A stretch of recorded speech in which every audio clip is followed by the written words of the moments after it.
Pada hari yang seharusnya menjadi hari paling bahagia dalam hidupnya, saat Ramadan Dika berdiri di depan altar sederhana yang dihiasi bunga melati di halaman ila kecil di pinggiran Bandung. Keluarga besar Rama tiba-tiba menerobos gerbang kayu sambil berteriak-teriak menuntut agar acara komitmen itu dihentikan seketika.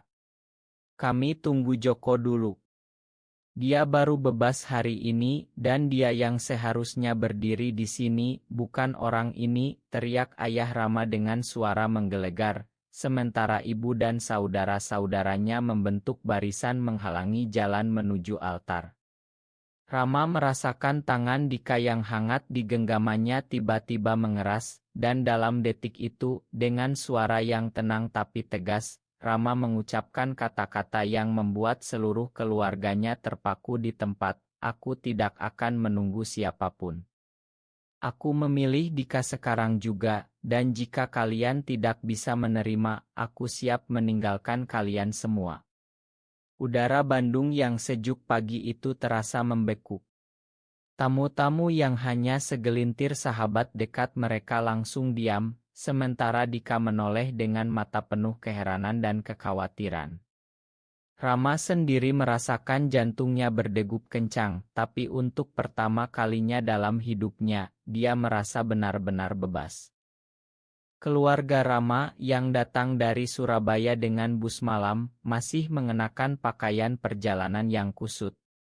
Ayahnya, Pak Hadi, seorang pensiunan guru agama yang selalu menekankan kehormatan keluarga, maju selangkah dengan wajah merah padam. "Kamu gila, Rama. Kami sudah susah payah mengatur agar Joko bisa datang tepat waktu. Dia sudah 5 tahun di penjara karena melindungi kamu dulu. Dan kamu malah memilih ini." Ibu Rama, Bu Siti, menangis sambil memegang lengan suaminya, sementara kakak perempuan Rama, Rina, memandang Dika dengan tatapan penuh kecurigaan. Mereka semua tahu bahwa Rama dan Dika adalah pasangan sesama jenis, tapi selama ini mereka berpura-pura bahwa itu hanya AC yang akan hilang saat Joko kembali. Joko, mantan kekasih Rama semasa kuliah, adalah anak tetangga yang pernah dianggap pahlawan keluarga karena pernah berkelahi dengan preman yang mengganggu Rama. 5 tahun lalu, Joko ditangkap karena kasus penganiayaan yang berujung vonis panjang. Keluarga selalu percaya bahwa Joko adalah penyelamat yang akan membuat Rama kembali ke jalan yang benar. Rama menarik napas dalam-dalam, mencoba mengendalikan emosinya yang bergolak.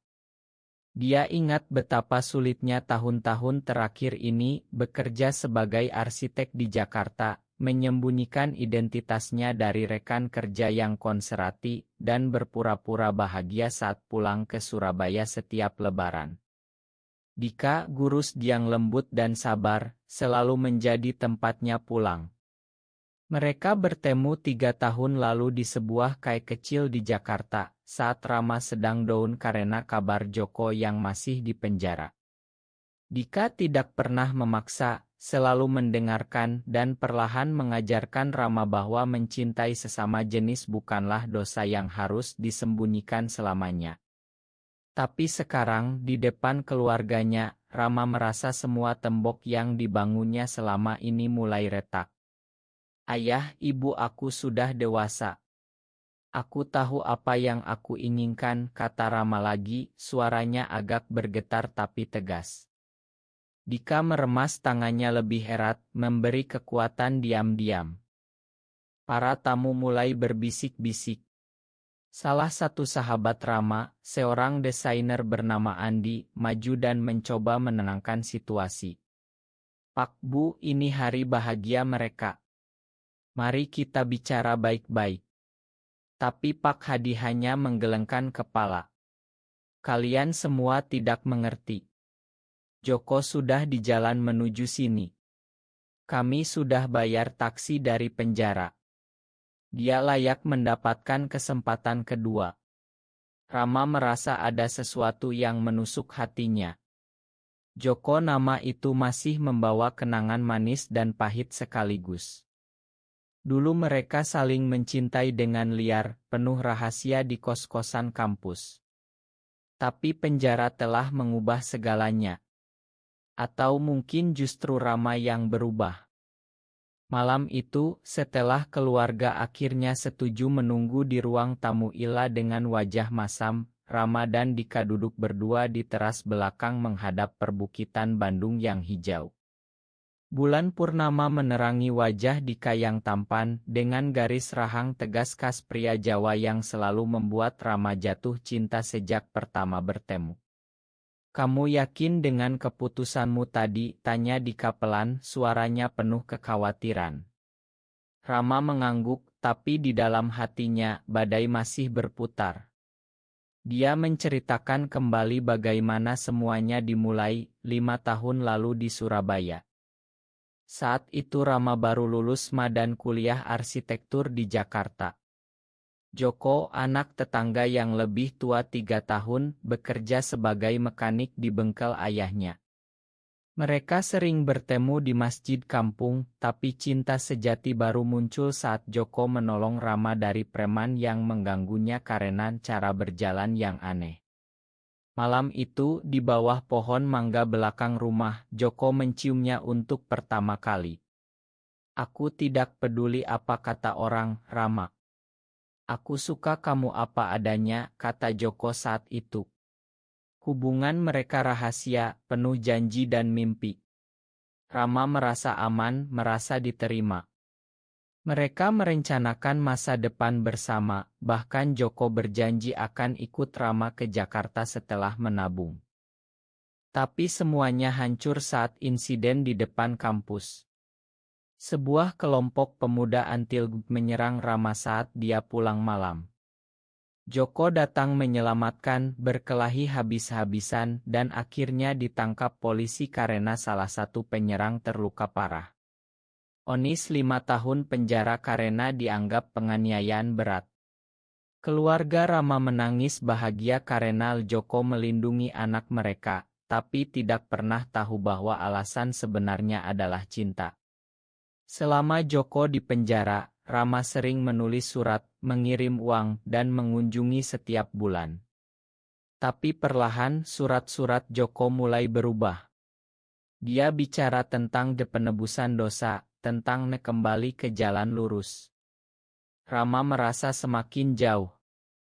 Saat Rama menceritakan ini pada Dika, air mata mengalir di pipinya. "Aku masih sayang Joko sebagai sahabat, tapi aku tidak lagi mencintainya seperti dulu. Kamu yang membuatku sadar bahwa aku boleh bahagia tanpa harus menunggu siapapun." Dika memeluknya erat, tanpa kata-kata berlebih. Malam itu mereka tidur dengan tangan saling genggam, tapi Rama tahu besok pagi akan ada badai lagi saat Joko tiba. Keesokan paginya, keluarga sudah bangun pagi-pagi. Bu Siti memasak sarapan tradisional, berharap suasana menjadi lebih hangat. Rina, kakak Rama, mendekati Dika di dapur dan bertanya dengan nada tajam, "Kamu benar-benar mencintai adikku? Atau hanya memanfaatkannya karena dia sukses di Jakarta?" Dika menjawab dengan sabar, "Saya mencintai Rama karena dia Rama, bukan karena apapun yang lain. Saya siap menghadapi apa saja demi dia." Rama mendengar dari kejauhan dan merasa bangga sekaligus sedih. Dia tahu Dika juga punya keluarga di Yogyakarta yang belum sepenuhnya menerima, tapi Dika memilih diam demi Rama. Saat matahari naik lebih tinggi, suara klakson taksi terdengar dari gerbang.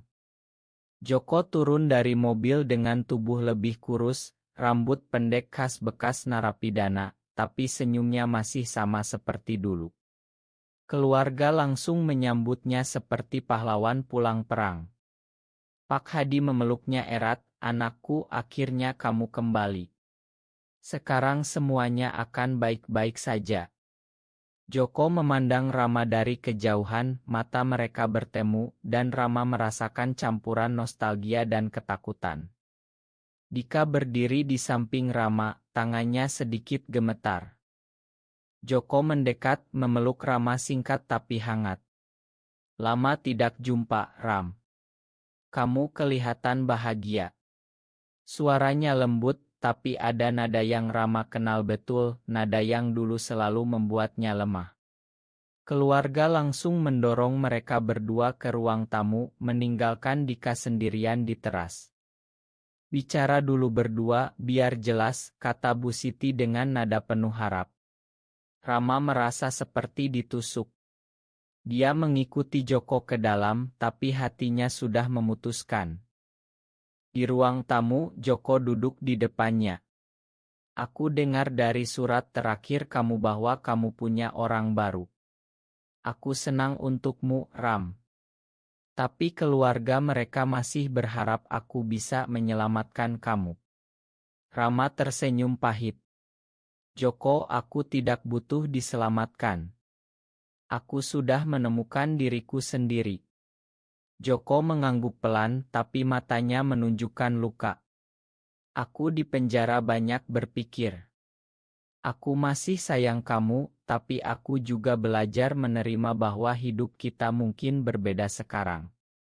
Percakapan itu berlangsung hampir 1 jam, penuh air mata dan pelukan persahabatan. Rama merasa beban di dada ringan sedikit. Tapi saat keluar, keluarga langsung menyerbu. Jadi, kapan kalian nikah?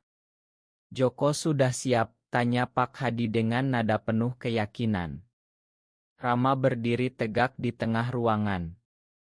Ayah, aku sudah bilang. Aku memilih Dika. Pernikahan komitmen kami tetap hari ini. Suara Rama menggema dan kali ini tidak ada keraguan. Ibu Rama menangis terseduh, Rina memandang adiknya dengan marah, sementara Joko hanya tersenyum sedih di belakang.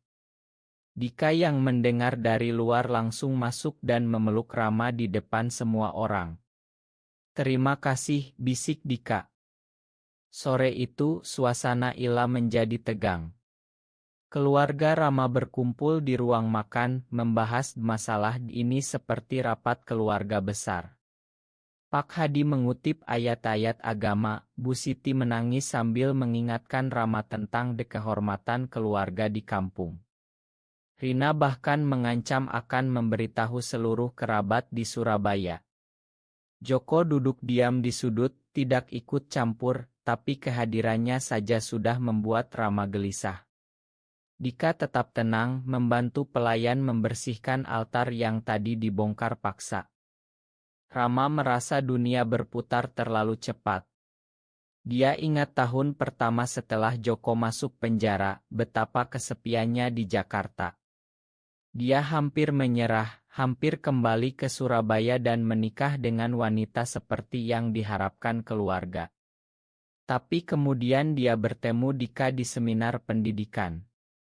Dika yang selalu tersenyum, yang mengajaknya jalan-jalan ke Monas malam hari, yang mendengarkan cerita Rama tentang Joko tanpa cemburu berlebih. Cinta bukan milik satu orang selamanya, kata Dika suatu malam. Kata-kata itu yang membuat Rama berani. Malam harinya, saat keluarga tidur, Rama dan Dika berjalan di Taman Ila. Aku takut kehilangan mereka, aku Rama. Dika memeluknya dari belakang. Kamu tidak kehilangan mereka selamanya. Kamu hanya memberi mereka waktu untuk belajar mencintai kamu yang sebenarnya. Kata-kata itu memberi kekuatan. Keesokan paginya, Rama mengajak seluruh keluarga ke ruang tamu lagi. Aku tidak akan memaksa kalian hadir di acara kami. Tapi aku mohon jangan halangi kebahagiaanku. Pak Hadi diam lama, lalu mengangguk pelan. Kami pulang besok. Pikirkan baik-baik, nak. Hari ketiga, ketegangan mencapai puncak. Joko mendekati Dika secara pribadi di dapur. Jaga Rama baik-baik. Dia orang yang rapuh di dalam. Dika tersenyum. Saya tahu. Terima kasih sudah datang. Percakapan singkat itu entah bagaimana bocor ke telinga Rina, yang langsung menuduh Dika merebut adiknya. Pertengkaran meledak di halaman. Rama harus turun tangan memisahkan kakaknya dan pasangannya. "Cukup. Ini hidupku," teriaknya. Untuk pertama kali, Rama melihat ayahnya menangis diam-diam di sudut. Sore itu Joko memutuskan pulang lebih dulu ke Surabaya. Sebelum pergi dia memeluk Rama lama. "Aku bahagia melihat kamu bahagia. Jangan pernah ragu lagi." Kata-kata itu menjadi penutup babak lama. Keluarga akhirnya setuju untuk tidak menghalangi lagi meski dengan hati berat. Pak Hadi bahkan mengucapkan selamat secara singkat sebelum naik bus pulang. Rama merasa campur aduk, sedih karena kehilangan dukungan penuh, tapi lega karena akhirnya jujur.